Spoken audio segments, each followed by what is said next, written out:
It looks like we're live, Greg. All right, then. Yeah, we've got some people on the call already. So I had said we were going to probably take a few minutes to let some people get on the call, but some people are on military time and they already are ready to go. So I want to welcome everyone here to the first ever Wounded Warrior Umpire Academy Summit preview with Major Greg Wilson of the United States Marine Corps, retired. Greg, welcome on the call. Thanks, Jim. It's good to be here. Well, we're definitely glad to have you. This is something you and I have talked. The summit is something that is new for you, and the preview is something that's new for us. So we are on a new journey together. Yes, we are. It's a bit nerve-wracking for me because it's you know, when you come together and you talk about doing things for veterans, you don't always think about how that looks virtually. Oh, is that right? Okay. Yeah, it's like, I mean, I can call somebody, but when I'm, trying to set up an event for, a bunch of veterans to where we're, to try to get that same feel, Right. I'm nervous. I'm really nervous. So you're a little bit nervous about the summit next week. So what we're going to talk about here coming up is all the great speakers on the event. And so people really love great speakers, and you've got 8 speakers, and I know you're going to talk about those. So we could really push that and say there's going to be 8 speakers on here. And so if you love speakers, it's going to be great. But you can also say, let's take a look at this and see if Greg falls flat on his face next week with the summit, right? Is that kind of what you're thinking too, right? That's right. You might just see me stand up and walk away and leave Matt there to do it all. And that's something that I know, and those who are on the call, thanks again for joining us. We are here talking about the 2020 Wounded Warrior Umpire Academy Summit that's taking place next week, Wednesday at 9 a.m. Eastern Time. And, this is the first for you guys on this. And what you've done is I assume a lot of this came out of not having your Umpire Academy this summer because of COVID. Is that correct? Yeah, that's right. So how hard of a decision was that? It was nerve-wracking. I think the board came together maybe on 3 or 4 different occasions, because we didn't want to cancel it. It means so much to bringing in, new veterans to our alumni, to our group, but it means just as much for our existing alumni who come back year after year looking for a reset.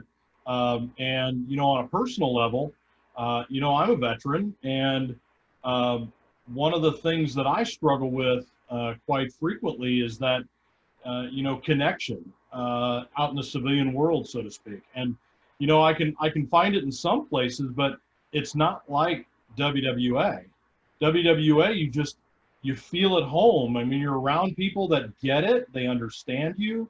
And when I can't hold something like that, for selfish reasons, for me, well, not only it hurts me too. So we all wanted to kind of do it, and we kept kicking the can down the road. I think it was toward the end of May, almost Memorial Day, before we finally called it and said, we're just not going to be able to do it. Because wow, that had to be tough. I can sense it.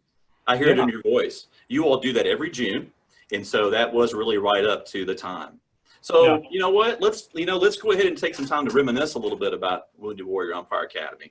Sure. If we didn't have it before we get to talking about the summit. There are people on this call that don't know what the Wounded Warrior Umpire Academy is. I think people are going to be surprised when they hear how involved this is, and that it's more than just a typical camp or clinic. So tell me a bit about what Wounded Warrior Umpire Academy is. Well, that's kind of a loaded question. So you're going to have to Greg, move on. So we started this thing a while ago, back in around 2014 timeframe. It started to take roots, believe it or not, back in 2012-13 timeframe, when I was an umpire and stationed in Southern California at the time. And the genesis of the program, went through an umpire's camp and was getting relocated to the East Coast. But, fast forward, it's always been that brotherhood of umpires that kind of makes the connection to what we do with the academy. We're not just a baseball umpire academy. We don't, look for the state-of-the-art, techniques, and we don't look for, all the new things that you can do as umpiring. We're not about all of that. We're just a basic run-of-the-mill umpire academy that is our facade. That's really it. Umpire Academy is a facade. That's not who we are. We are, and always have been, and always will be, a veteran service organization. Wow, I love that. I didn't have the impression that we were going to do this interview and you were going to off the bat say that your Wounded Warrior Umpire Academy was a facade. But I get what you're saying. It's a hook. It's a draw. It's exactly right. The thing that you can see and touch and feel every year, and that you can experience as instructors, and the students can experience as students. But like you said, it is a veteran support organization. That's right. That's great. So tell me a little bit about what that's like from the student's perspective. So first of all, what is a Wounded Warrior? What classifies someone as a Wounded Warrior and allows someone to be eligible for the academy? Yeah, that's a good question. We get that asked a lot.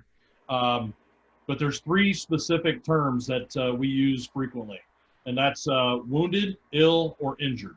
And we don't differentiate between the 3 to determine whether somebody's qualified or not. But we do look for some sort of eligible criteria that fits those 3. So what do they mean? Wounded could mean somebody that was just what everybody would think a wounded warrior is. I was injured in combat. I got shot. I watched a lot of trauma, and it's affected me, with PTSD and things of that nature. That's what everybody believes a wounded warrior really is. But there's 2 other categories out there. I could have been on active duty and gotten into a motor vehicle accident, and I'm trying to convalesce, but it just so happens that my leg was shattered in 5,000 different places, and I'm no longer fit for active service. So I would consider those service members as injured. And then you have ill. Believe it or not, we don't really want to think about it, but active duty service members do get cancer, or they do get other diseases that happen while they're on active duty. Wow. And we don't differentiate between any of those. If you're wounded, ill, or injured, and you've been separated from the service, the thing that we're focused in on the most is that very difficult thing called transition. It's very hard to be a part of something for so many years of your life, and then all of a sudden it be gone. And then you've got to pick up the pieces and start over somewhere else. So what we do is we kind of lure them in. I said it was a ruse, but we lure them in by just asking the simple question of, do you like baseball? And usually that's the hook, because we don't require any of our academy alumni to umpire baseball. We have quite a few that come back time and time again that just want to be part of the group and the brotherhood, and that's really where the rubber meets the road as a veteran service organization. So circling back, wounded, ill, and injured, that's what we look for initially. If you've got some kind of a VA disability rating, even if it's a 0, for crying out loud, that means you went and got evaluated, you would be on the list and potentially qualify. But every year it's a struggle to rack and stack who applies. But we're not looking for the veteran that got out 20 years ago and has been umpiring and working their way up to the high school level, and now they want to come to the Wounded Warrior Umpire Academy. We're not going to turn them away, sure, but they're certainly going to be prioritized against that 25-year-old Marine that just got discharged from the service and doesn't know what he's going to do with his life. And we lure them in and say, let me teach you a skill, and we'll bring you in as a brotherhood, and we'll try to take care of them. So we try to get the sweet spot with, people that are roughly between the age of, 18, 19, 20, if they just started out their career. Got a couple that were discharged within their first year of service, all the way up to, maybe 30. They thought they were going to do a career in the service, and, Big Army comes along and says, hey, I'm sorry, you're not fit for further service. And so they give you the door. And that transition's tough. I mean, I spent 24 years in the Marine Corps, and I thought in my head, and here I am, I've got all this experience. I've led Marines at the highest level. I've been, a battalion executive officer, and who's not going to want me? On the outside, it's just Greg. And so you realize, and it's such an eye opener that you need somebody to fall back on. In the service, we always talk about learn your basic skills, and when all things kind of go sideways, fall back on your basic on your basic skills. We do that. We teach the same thing in umpiring. They tell you they don't like people turning to the right and pointing for a strike because it moves their head out of the zone. But the older guys that do that will tell you if they get razzled or something ruffles their feathers a little bit during the game and they need to focus, they're going to come right back to what they learned in umpire school, and they're going to do the hammer.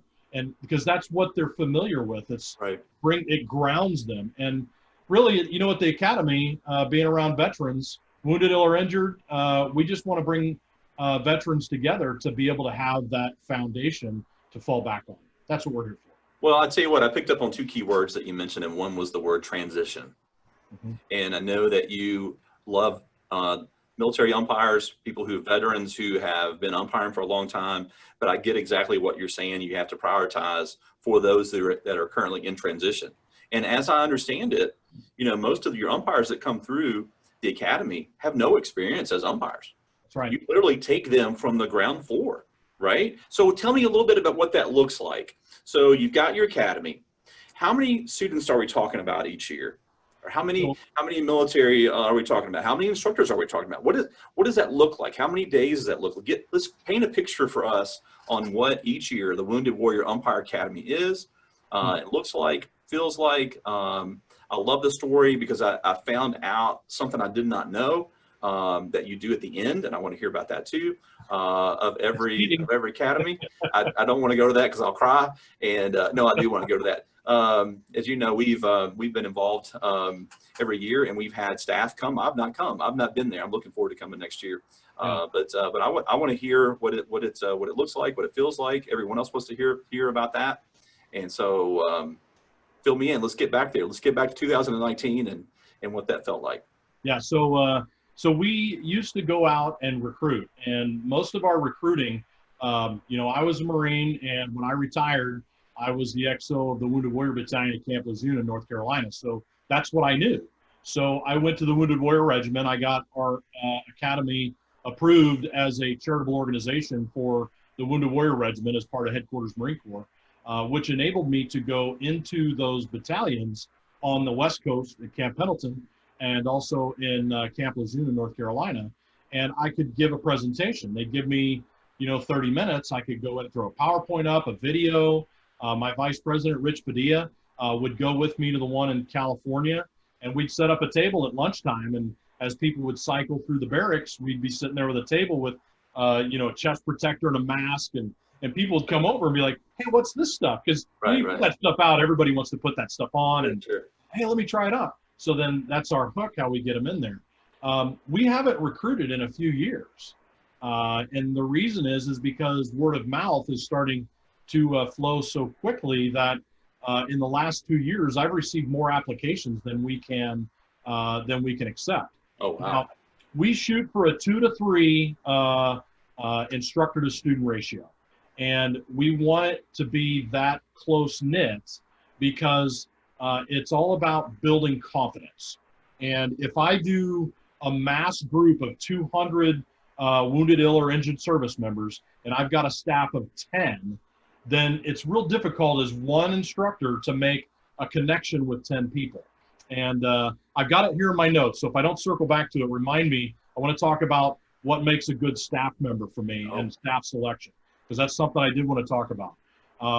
But we usually stop at 24 for the academy students. And that, unfortunately, is a mix of our returning alumni and new students. So typically, what an academy looks like is about 5 to 10 returning students, and then about 14 to 20 new, brand new veterans that are wanting to come into the program. And we break the 24 people down, the 24 service members down into 4 6-man fire teams, so to speak. Fire team's actually 4, but we break them down into 6-man groups. And then I put 4 instructors with each of those groups. So there's my 2 to 3 ratio. And when we go out on the diamond, we can actually break apart into 2 different areas and be running rundowns between first and second while I've got another group at home plate working on the runner's lane. On another field, I can set somebody up at second base and be working, pretending that's home plate and working things like catcher's interference or a batter's interference. And then the other guy can be at the other plate working plays at the plate. And we break them down and we rotate them. It's a very militaristic style of training that our service members are used to. Right, sure. And we count them down and we hold them accountable. We expect them to look good in their uniform. Just like umpire school, we start them out with their daily 6. And they go out and they have to learn the proper mechanics and jog and call them while they're moving, just like umpire school. And we make them sound off and we make them feel as much as home as they possibly can to a typical military school, so that they can feel grounded, and we build them back up. So we got 24 roughly students is what we look at the academy, 2 to 3 instructor to student ratio, and we bring them in every June, which usually coincides with the gap between conference college playoffs and college World Series. So we look for that spot in there because we do have a lot of our instructors that are conference tournament umpires. And if I backed it up, then I wouldn't have those guys. And we've taken the risk that we're going to lose a couple if they end up getting the call to go to Omaha. But that's okay. That's something I want to see happen. So typically we run the camp the 2nd or 3rd week in June, and the rotation is exactly the same. We bring them in. We bring all the staff in on Thursday. It's very important for me to have team building with the staff to come together as a cohesive unit before the students arrive. We come in on Thursday, and then the students all arrive Friday evening.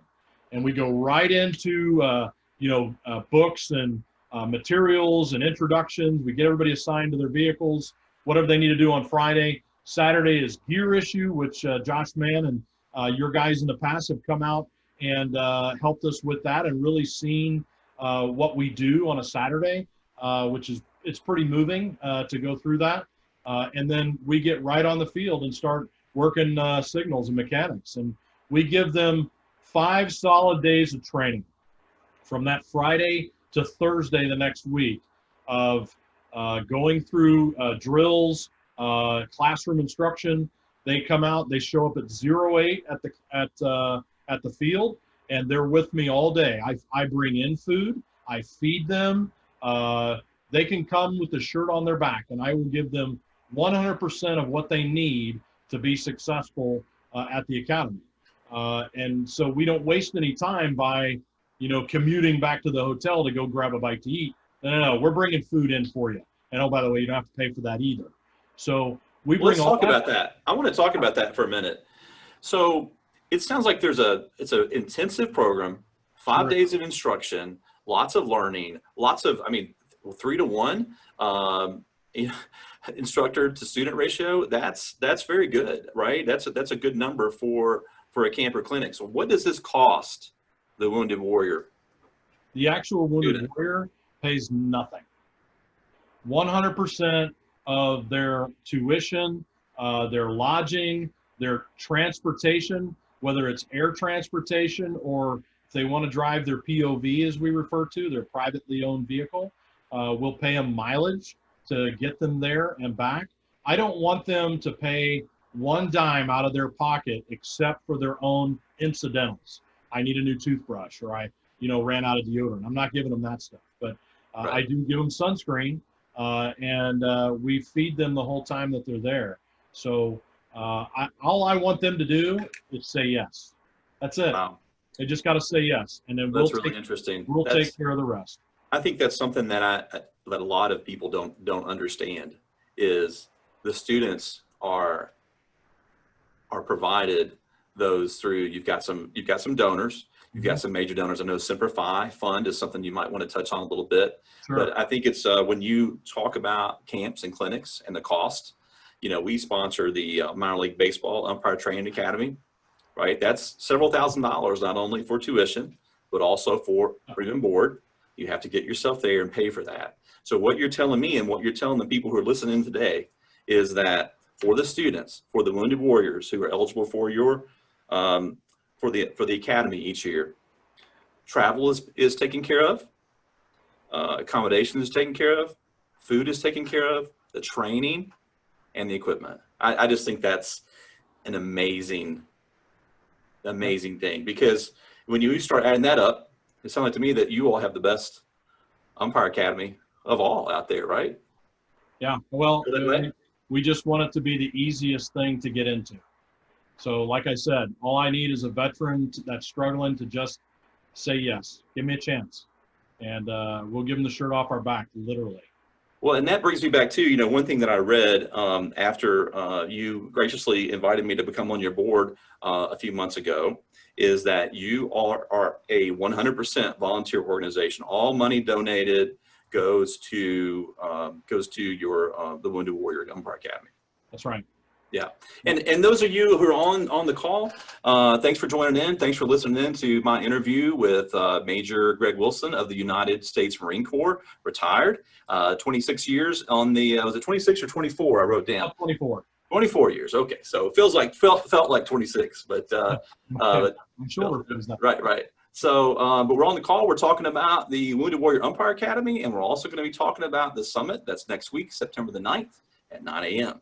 So what else with Wounded Warriors you want to talk about before we get into the summit? I know one thing I want to talk about is what happens after. So you guys, right, you train them 5 days, the day it's done, it's over with, and you send them on your way and you never see them again. Yep. So we give them 5 solid days of training, but from the day they arrive to the day that they actually graduate is 7 days that we get them there, but we don't send them home right away. We keep them for another 3 days. So the entire academy is actually 10 days. But what we do is we do some preliminaries on the front side, and we do some pleasantries in the middle with, like a standard military graduation kind of thing where we pass out certificates and we have awards that we give out.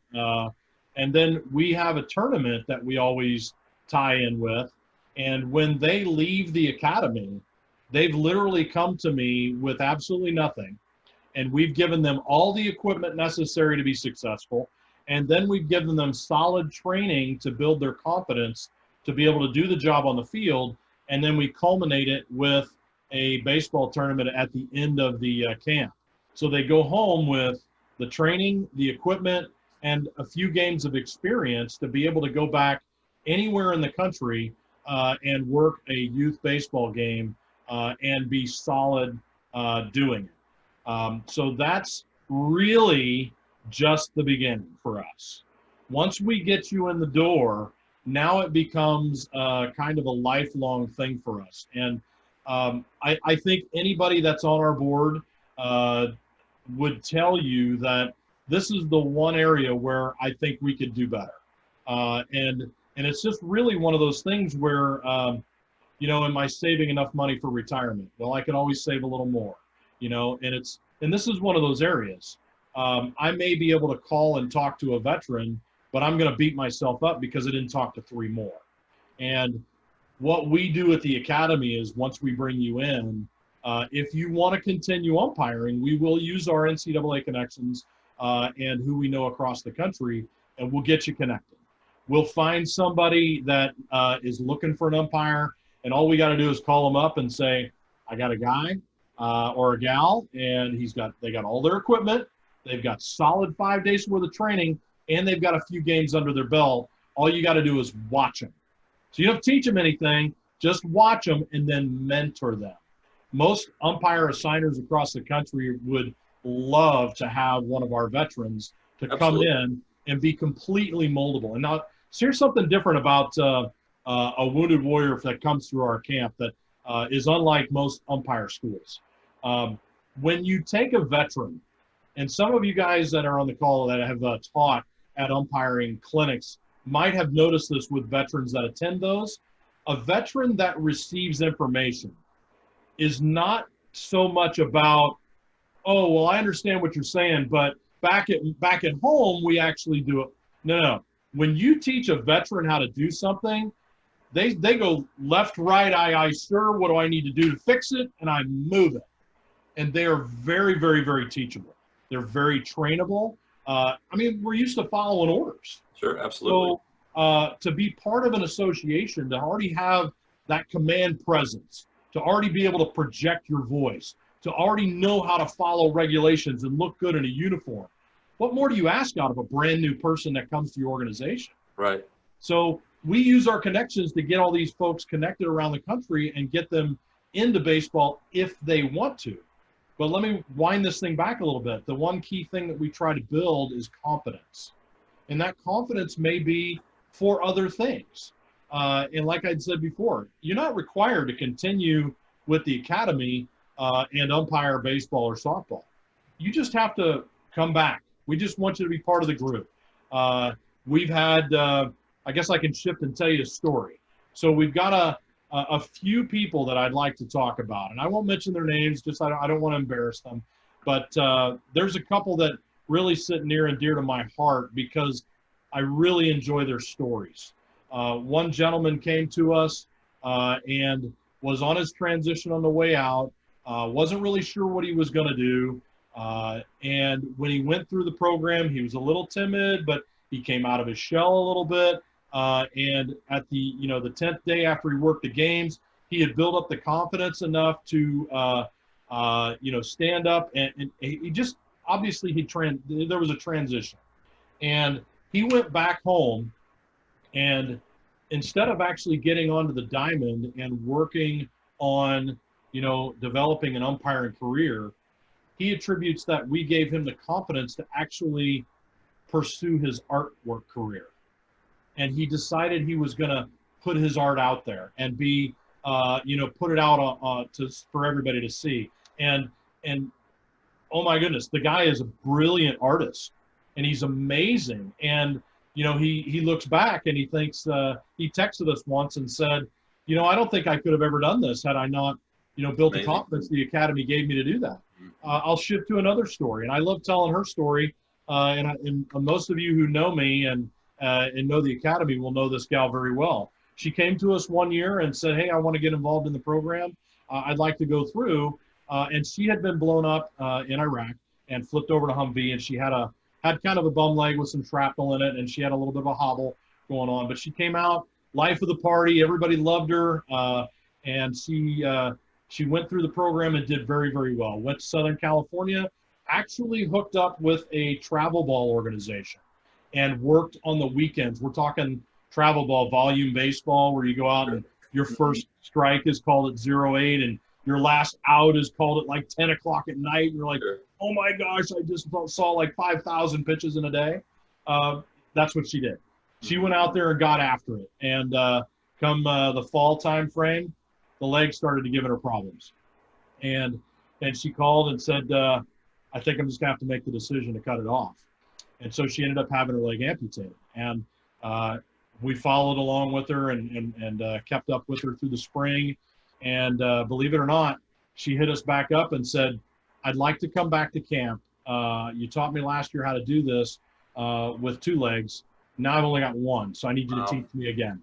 So we brought her back out. I said, you know what? You can come out anytime, and you can do as much or as little as you want. If you want to bring a lawn chair and sit on the side, don't care. I just want you here. Right. And that took a little bit of coaching and conversation because, and she's a Marine, and the last thing a Marine wants to do is stand on the sidelines. They want to get after it. They want to go in head first. And she came out, had a prosthetic, and I was amazed at how well she was able to maneuver on that. And toward the end of the camp, it was giving her some pain, and she had to sit out on a couple of evolutions. But she looked at me and smiled and said, I didn't think I would build the confidence in my prosthetic, but being here and going through this camp, you guys gave me the confidence in my leg to be able to go out into the world and trust my prosthetic.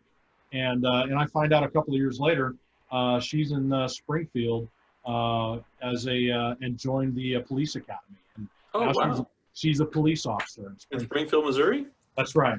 Yeah. Oh, wow. And she's doing all that now with one leg. And I don't know if she's doing any umpiring anymore. I don't think she is. Right. Since she started a new career as a law enforcement officer. But Wow. but I'm so proud of her and Oh, it sounds like it. going through the program and doing that. Well, I'll tell you what, I know when we were talking about this call tonight beforehand, you shared with me, I don't know if we can do this in an hour because there's just when I get to talking about Wounded Warrior Umpire Academy, it's like you have a lot of stories, a lot of great stories. And I'm just going to one thing I really notice that just really rings true to me is, Wounded Warrior Umpire Academy, that's a long name, right? There's a lot in that, right? Oh. But what really speaks to me are other words, such as transition, foundation, brotherhood, or sisterhood, whatever hood, right? It's all good, and also confidence.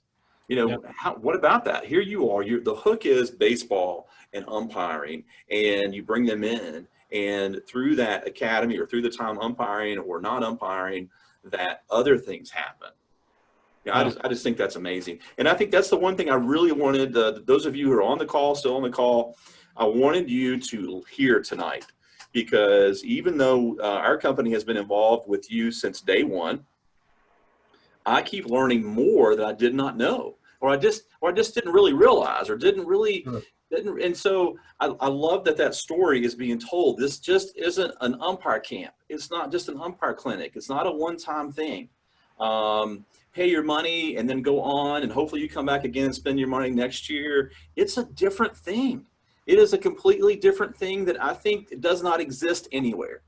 Right. And I love that there is such an entity out there that is so unique and is making such a difference in the lives of, especially of our military veterans, especially our wounded warriors who have given so much and sacrificed, and that there is something that can be given back to them. So kudos to you.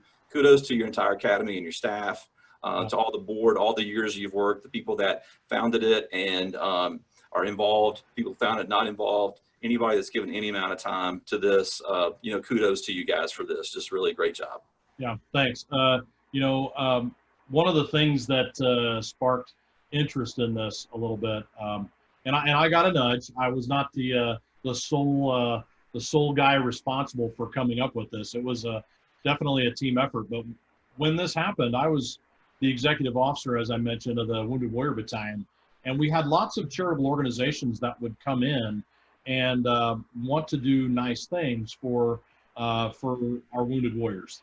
I got a fishing trip. I'd like to bring them out deep sea fishing.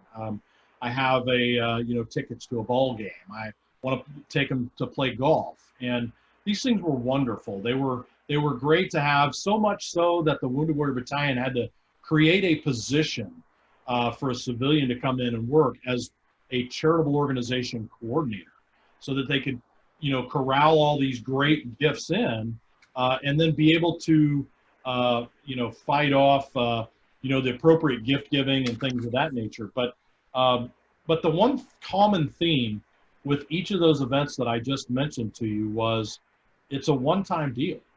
You go play golf on one weekend, and the veteran goes back to the barracks.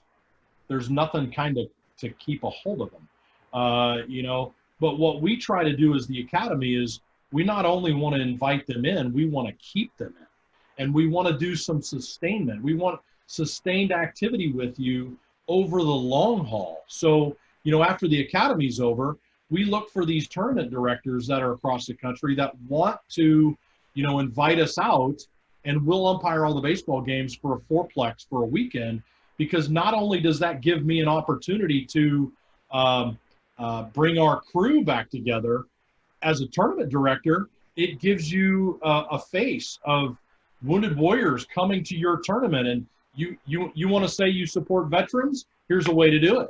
You can wave a flag, or you can invite the academy out. We'll be right there, and you can say, every single one of these umpires out here are combat injured veterans, or they're wounded, ill, or injured veterans that are trying to build their confidence. And usually there's a tournament we do in South Carolina, in Charleston. I love going down to the Holy City Classic in Charleston, South Carolina. Stan Kowalski hosts that, and he is an amazing individual with the Carolina Prospects. And what he does is he brings us down there, and we bring our veterans together and stay at the Citadel. And we use that for team building and camaraderie and peer-to-peer support. That's the key. We use it for peer-to-peer support. And oh, by the way, we're going to work some baseball games on the side and have fun doing it. And we go out there and we hand, I see you have your wristband on. We hand those wristbands out to every single player that plays on those fields. And we tell them the role that those kids are playing in the transition to the service member call on balls and strikes behind the plate. And we incorporate it into the tournament, and it's such a moving tournament because of that. And it means a lot to the kids and the parents when they see what the tournament's doing, and now they realize by just paying their fees to enter that tournament, they have invariably supported Wounded Warriors. But we use those tournaments to bring our guys back together in order to do that peer-to-peer support. We haven't quite done 4 events a year, but we'd like to do 1 a quarter, but the funding's just not there. I mean, I don't want them to pay for anything. Even these other tournaments, I'm flying them in, driving them in, and putting them up at the Citadel. They don't pay for any of that either. Now, the only thing different about these follow-on tournaments, because of the game schedules, it makes it a lot harder to feed them. So I can only provide like 2 meals a day. Right. So a lot more stuff they have. That might be all we need, Greg. I know. That's really probably all I need. So, so we try to build this consistency across the year. And that June camp that we do is our reset. And it's huge, and it's important for me to be able to run that and bring in new veterans and establish our alumni. We've got 85 veterans that we've trained to date. And we're still growing. Every year we add probably another 15 to 17 new veterans to the roster. Going to hit 100 next year. I think we'll be over 100 next year. Yeah, absolutely. One of the things that we look for in our staff members, and this is very important because I get a lot of emails. I get so many emails within a week of people reaching out, especially when we're ramping up for things like the summit coming up, or anytime you guys share something about us and it goes out to your membership. I get a ping every now and then, and somebody's like, "Oh, I think what you're doing is great. What can I do to help?" Or some guys will send me their resume, and they'll be like, "I've worked 4 College World Series umpires, or tournaments, and I've been umpiring for 30 years," and when it comes right down to it, those are not the qualifications that we look for in our staff members. The qualifications we look for in our staff members are, can you make the connection with a veteran to the point that when he's or she is in their deepest and darkest hour, would you have made a tight enough connection that they would want to reach out to you? Wow. And if the answer in the board's mind is no, then you might be a pass on this, because I'm not looking for people that are, super experienced in the game of baseball. Because at the end of the day, I don't really care whether they know when is the proper time to leave the field before you can deny an appeal. I don't care about that stuff with veterans. I want to build their confidence so they can walk off of a field after an 8U tournament game and say, I did that. Sure. That's what I'm looking for. And I don't need to teach somebody the ins and outs and details of the infield fly rule. I mean, granted, they're going to learn it, but I don't need them to completely understand the history and the rules of the running lane in order to build that confidence to do what I need them to do. So when we pick our staff members, we look specifically for people that could make a connection, that can sit down with a veteran and say, I get it. I know exactly what you're going through. Hopefully, in most cases, they say, I've been there. Well, and speaking of been there, you've got several instructors who were students, right? Tell me about that a little bit. Like, you've got people who've gone through the ranks, they see what it was like, and they wanted to come back as instructors. Tell me about some of those individuals. You don't have to talk about each individual, but I mean, is that pretty typical that you've got a number of those each year, and obviously they make an impact? Yeah, typically after we get a veteran that comes through our program 2 years, or if they've decided they wanted to go to pro school, they pretty much get a bid to come back as a staff member. And we talked about the 4-man instructor teams. I've got 4-man instructor teams, and so we bring in 16 instructors, and some of those are filled out by board people. But I don't sit on one of those teams because I need to manage the whole thing.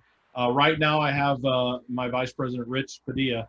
He's one of the team leaders for one of those teams, but ultimately, I'd like to pull him back from that so he can bounce around to all the teams. Well, but I'll tell you what, the academy is great, and I know that you had mentioned that for you guys, the academy is a facade for building confidence and building people and helping transition, and that's sort of what tonight was. Tonight was a facade.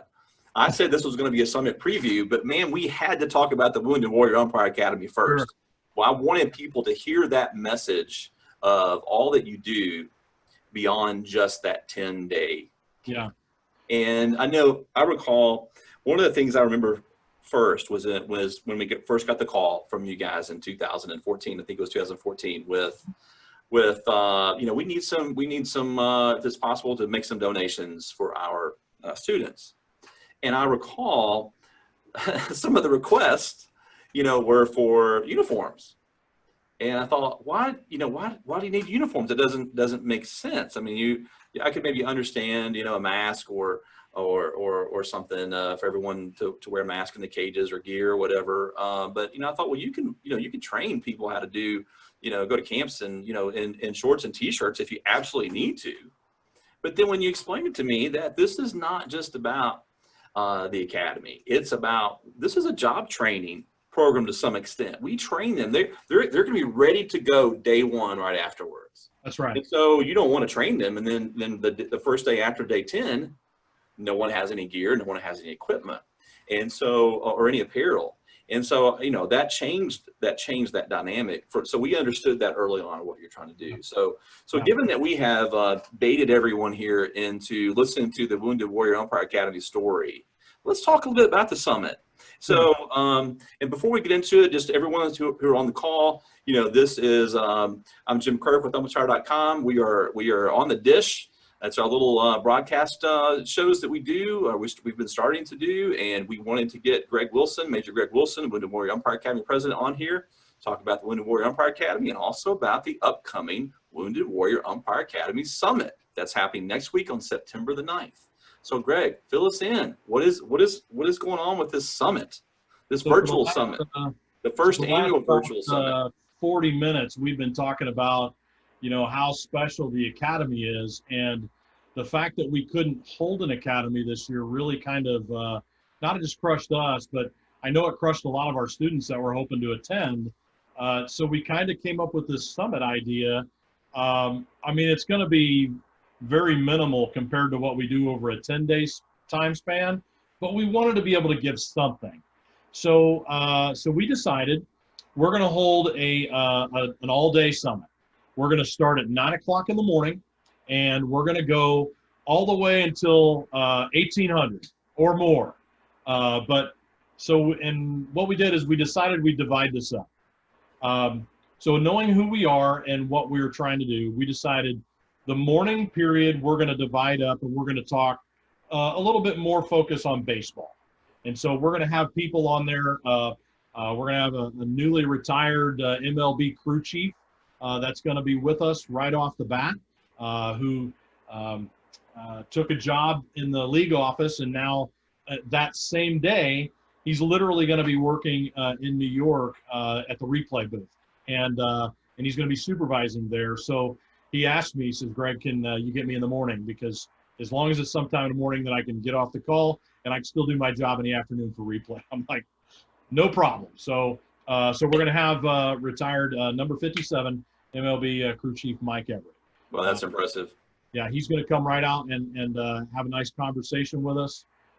Then I think that's at 9 o'clock. That's at 9 o'clock. Right at 9 o'clock. Well, that's worked out great. He's the keynote. I mean, you've got to make him the keynote. So that sounds great. And before we get too much into this, Greg, is this summit, this virtual summit, just for military umpires? Is it just for summit, or is it for everyone? Yeah, that's a good question. So The way we designed it was, baseball kind of speaking in the morning and veteran kind of subjects in the afternoon. The general idea is that we are trying to attract the audience of everybody in the baseball and veteran community. So this is wide open. You can go to our website. We've got an events link on the top right, and there's all the links on how you're going to get it. We're going to end up streaming this thing 3 different ways. It's going to come out on Facebook, like we are here tonight. It's also going to be on through Convene Communities, which is one of our board members' founding sites. He's going to stream it through there. And then we're going to have our regular podcast stream that we're going to be streaming as well. But all 3 links are available on our website. And it's free to the public. If you wanted to join in, military, not military, you don't have to graduate from the academy. Right. This is you're doing it for, obviously you want your alumni to show up for this. That's mainly for them. If probably no one was showing up for it, you probably wouldn't do it. But because the way the format, anyone can be a part of this. So, right. And then not everything is about veterans and militaries. Like you said, you've got, the morning is more about baseball. And as I understand, a lot of things are going to be inspirational. And this is what I'm learning from you. Not everything not everything is as it seems, right? There's always a plus. There's always a big plus that goes into this. So, and you don't have to talk too much about your second speaker, because I'm going to be your second speaker. And you and I talked a few days ago about what you wanted me to talk about. Yeah. And, I do a lot of talks on gear and safety and appearance and things like that. And so you gave me a different topic to talk about. And so I'm going to have to get my pen and paper out and get innovative to come up with something really good and inspiring. And so I take your challenge, and I look forward to following up with Mike Everett, who's your keynote speaker. Maybe, hold on a second. You've got him on after, hold on a second. I'm on after him? Yes, you are. Set up. You've set me up. So man, can you put me later? Can you move me a little bit farther down on that list? Maybe can we? Yeah, no. You're stuck. Okay. So what other speakers do you have, and what? So people who get on the call, what are they going to expect to hear? Who are they going to expect to hear from, and what are they going to expect to hear? So before I tell you that, one of the reasons we wanted to make this open to everybody is because like you're talking, we want to get the word out about who we are and what we're about. And everybody probably knows a veteran out there that we can inspire to maybe want to be part of the program. And because we pay for everything out of pocket, if everybody that's listening or comes on, and if they donate $20 to us, we could practically feed the entire academy one meal for a few $100. It's amazing how far the dollar goes for us. And like you had said before, 100% of those donations go right back into these veterans. I don't get a salary out of this. I work a day job doing software engineering. So this is all volunteer work. So anything anybody gives me goes right back into the academy and supports veterans. But after we do that, everybody I picked for these speakers has some type of a story. The 2 other baseball topic stories that I've got in the morning is Gary DeFabio out of California. He worked the Little League World Series in 2016 and is a college umpire out there. But he's got an amazing story of his time as a law enforcement officer. And even back in the early 80s as a California highway patrolman. And all the way up right through lunchtime, we're going to end up talking to Kelly Dine. And I know you know Kelly Dine very well. Near and dear to my heart, because she went to the Naval Academy for a couple of years and ended up working as a nurse in the Navy, did some time in the reserve. She actually got out of the Navy as an 04, which was my rank. Except I spent 24 years to get there. She did it in like 8. But she ended up, we have a lot of connections of the same people through the C-130 community, which we found out on a pre-call. Right. And we could have just talked for hours and hours on end. But I'm really looking forward to having Kelly on and talking with us, and a little preview and a pre-note. And Kelly and I have already talked about this. But you might see Kelly on a future staff of WWUA. Oh, okay. So I'm really looking forward yeah. to having Kelly with us. So that's going to be a lot of fun. I want to say one thing about Kelly is she's a lot like the Wounded Warrior Academy, right? It's not exactly what it seems, right? Because she's famous, at least, you know, she's famous within the umpire community, right? For doing the Little League World Series in 2019, where she worked the plate, know, of the world game, U.S. versus whatever the other country was. I can't remember off the top of my head what it was. Whatever it was, she did that plate job. And so people know her for that. But there's so much more about her. That's right. There is. And people watching now are like, oh, well, I know Kelly, but I had no idea that she was in the Navy. I had no idea she was a nurse in the Navy, right? Yeah. And people also think that, some people think that Kelly is just a Little League umpire. She's not a Little League umpire. Oh, she's so much more. She's working college ball.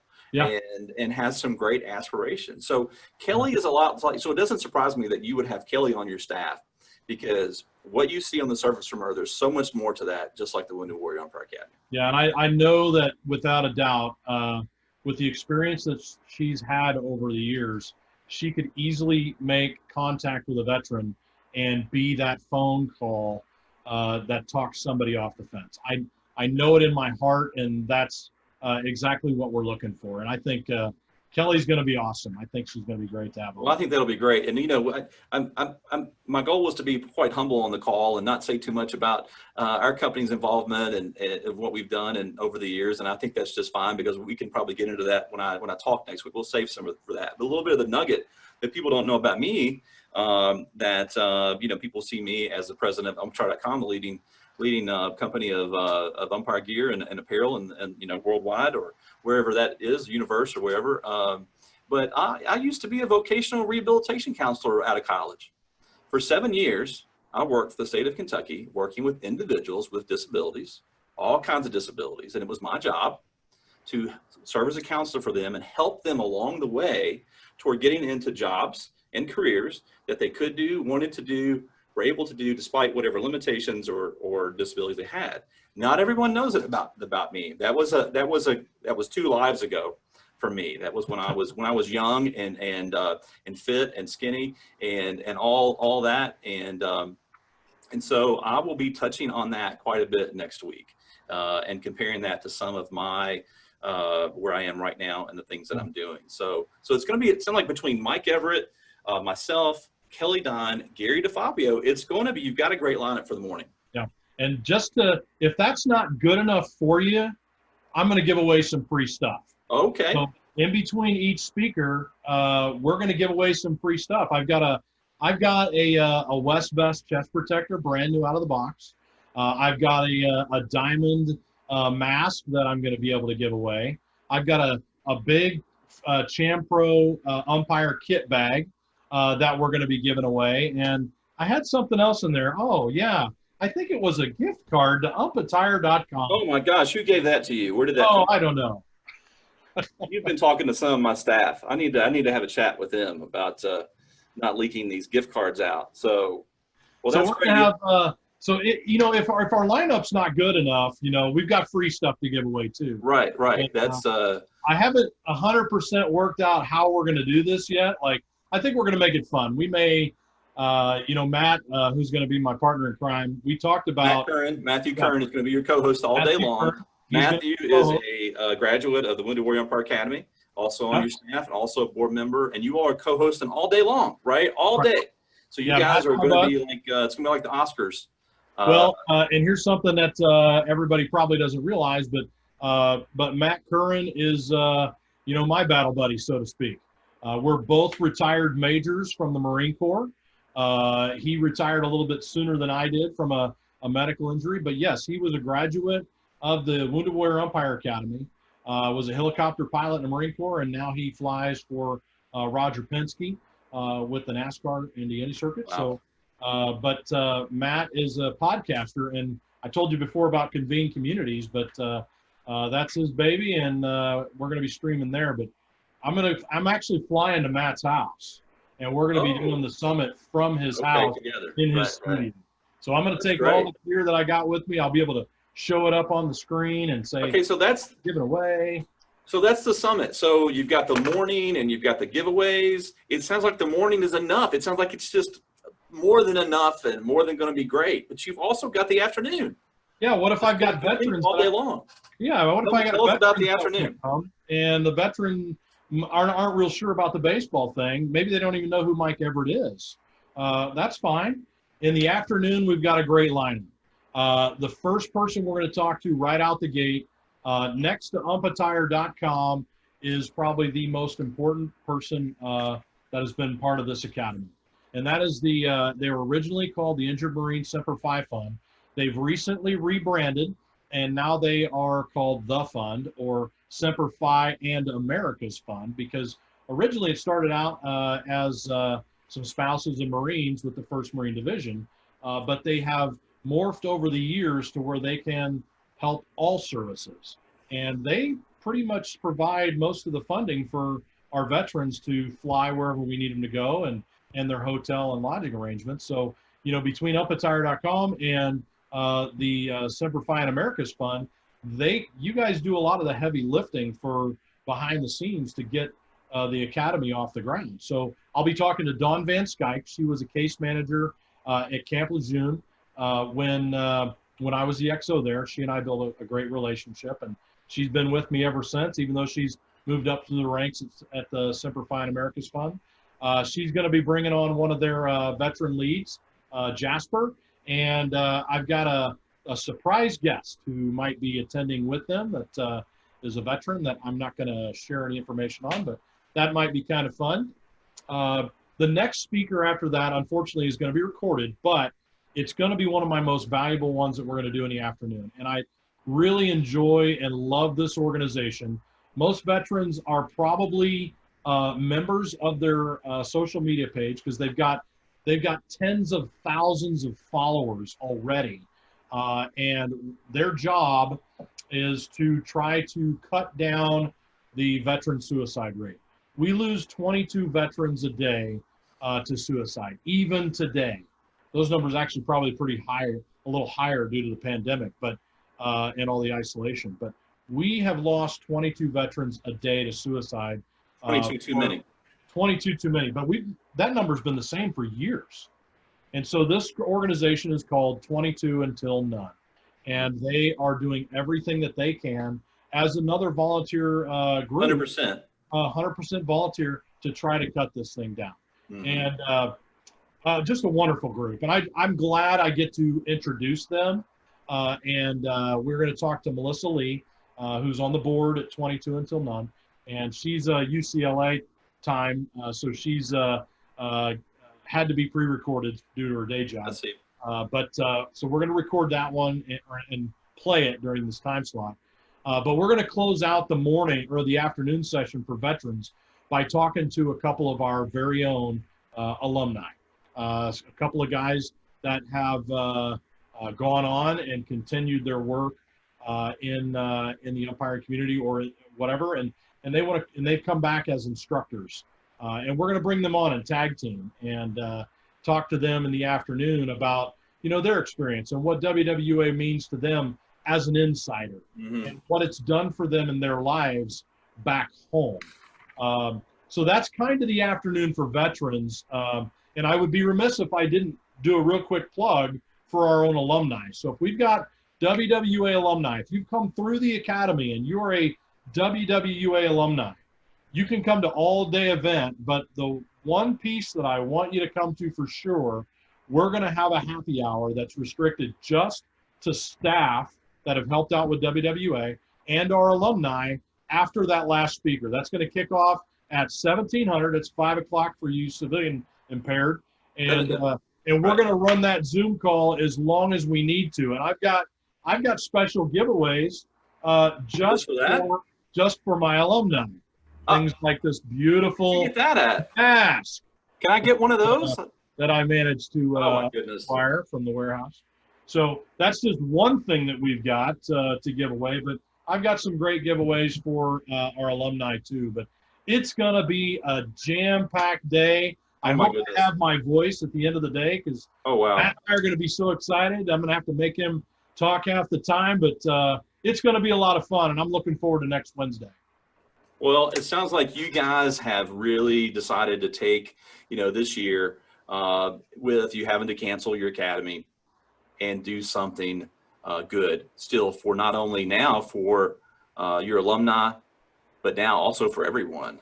Yeah. So I'm really looking forward to it. I know you said you're nervous about it because this is the first time for you. This is the first time you've done a virtual summit, right? This is tonight, it was the first time that I've interviewed someone, and I've also had to produce it, figure out, making sure to click the right links in Zoom and over to Facebook. I hope this has been live. I hope people have seen this. I haven't seen anyone text me and say, hey, your video's not working. So maybe we forgot to turn it on. I still got the off button. I've got it toggled on. So at the worst, you and I have had a great conversation tonight. So if it's just me hearing you, I really enjoyed it. But I'm so excited to hear about a lot of things. I want to throw in there some love to some of our suppliers. I know you talked well about us tonight, but it doesn't work either without the brands that have jumped in and donated, Wilson, Boston Leather, Smitty, Champro, Force 3. I'm probably forgetting some, New Balance. We're not able to provide all of those gear items. It's just, I think we looked at it, it was what, $800-900 per student retail of what those items that per student, and that's more than that, right? And so, and with 2 pairs of pants and 2 jerseys for everybody too. Right. Our suppliers have stepped up. You know why? Because they wanted to be a part of it. To me, that was an easy sell, to get on the phone with people and say, hey, there's this great, unbelievable program. And it's not just an umpire camp.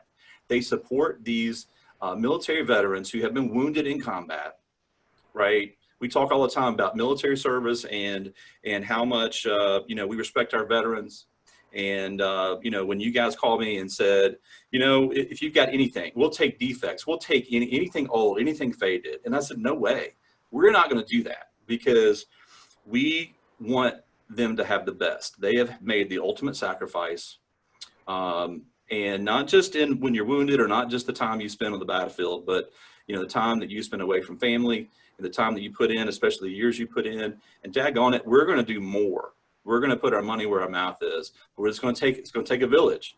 Yeah. But you tell that story to Wilson and Smitty and Force 3 and Champro and all those guys, and they're like, Boston Leather, another one of the belts. Boston Leather would contact me before the event and say, you haven't asked us to donate belts yet. Can we donate them again this year, right? And so I love that takes a village to do something really good. And I think that you've got a lot of that going on between just the academy that you do every year. And I so hope that all this can be over with and you can hit that 100 alumni next year and get everyone back together and feel back normal again, not only for the students, but also it sounds like for the instructors and the board, as well. And, and then the summit, is the summit going to be a regular thing now? Is it going to be just when you don't have a?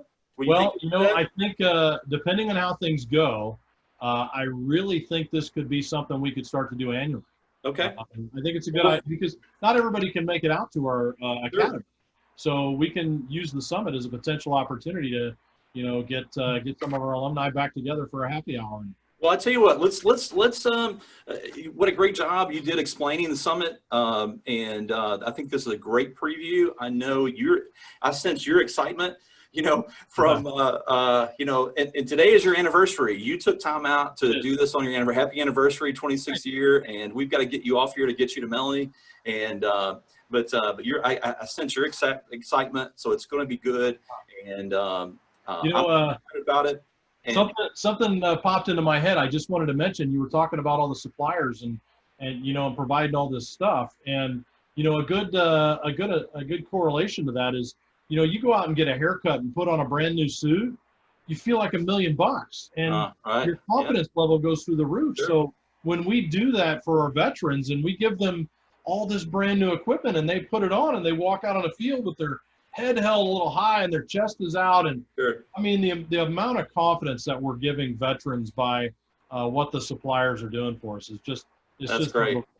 That's great. And everyone loves a man in uniform, right? So whether you're a military uniform or an umpire uniform, right? Everyone loves a man or a woman in uniform. So that sounds great. Now let's talk real quick before we get off here, just some things some people can do, right? So if you're watching us on the Wounded Warrior Umpire Academy Facebook page, okay, and you're not already liking us, Make Yeah. sure to hit that like button. Before the call, we were 3 people away from 2,100 likes. So, while you're on there, look for that like button, hit it, see if we can get some support there.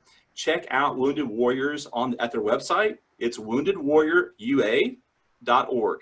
That's Wounded Warrior UA, U stands for Umpire Academy.org. Check out that site. There's a lot of information about the summit. There's bios about each person who's speaking and links to how you can watch next week. You mentioned you can watch almost everywhere, it sounds like, and you've given everyone an opportunity. But if you go to the website, it's all there, woundedwarriorua.org. You can either scroll down. I'll get in the habit of scrolling down, and there's a big old button that says events details. You can click that, or you can go to events off the menu and find out more information. And if you're interested in anything like donating money to the Wounded Warriors, or if you're interested in shopping around, you guys have a shop and a store on there where you give away, where you sell swag with WWA on it, lapel pins, shirts, all kinds of stuff. And so, so those are some things to think about. You're on this call, you're getting excited about next week. What am I going to do between now and next week? Well, get on woundedwarriorua.org, check out the Wounded Warrior Umpire Academy, and also like the Facebook page. Like the Facebook page. There's usually a post every day, and engage and check us out. I get a sense if you're on this call tonight and you're not in love with the Wounded Warrior Umpire Academy, then there's something wrong with you. So, but you did a great job tonight, Greg. We appreciate everything that you do for the community, not only the military community, but also for the umpire community. Thanks, Jim. We couldn't do anything that we do without you and the support of the Simplifying America's Fund. So, and all of our supporters out there, Sure. It takes a village, like you said, and Sure. without you guys behind us, we couldn't reach out to veterans. It's a very real thing. You don't see it in the news where, people are still, going into combat and coming back wounded. But I can tell you firsthand, the wounds are very real, and the veterans struggle is still very real, even, 5-10 years after they've left the service. So this is an ongoing event, and couldn't do what we do without you guys. And this epidemic of veteran suicides has got to go away. Got to go away. And absolutely. This is our part. And if you want to get behind us and help us, all our contact information is on the website. We're on all 3 big social media platforms. So if you're not a Facebook person, we are out on Instagram and Twitter as well. So please just reach out and contact us. There's a lot of ways that you can help and support us and really make a difference in a veteran's life. And I applaud you, Jim, and all you listening out there, and appreciate you having me on tonight. Thanks, guys, for all who tuned in. Remember, next Wednesday, September the 9th, 9 a.m., Wounded Warrior Umpire Academy Summit, first annual. Watch Greg Wilson, watch Matthew Curran. They're going to be co-hosting all day, 8 speakers, morning filled with baseball related, afternoon filled with veteran related, plus the happy hour for the alumni. It sounds like it's going to be a great event. I'm excited. Wish it was going to be tomorrow. I'm ready to go. Thanks so much, Greg. Great job. Thanks so much for coming on.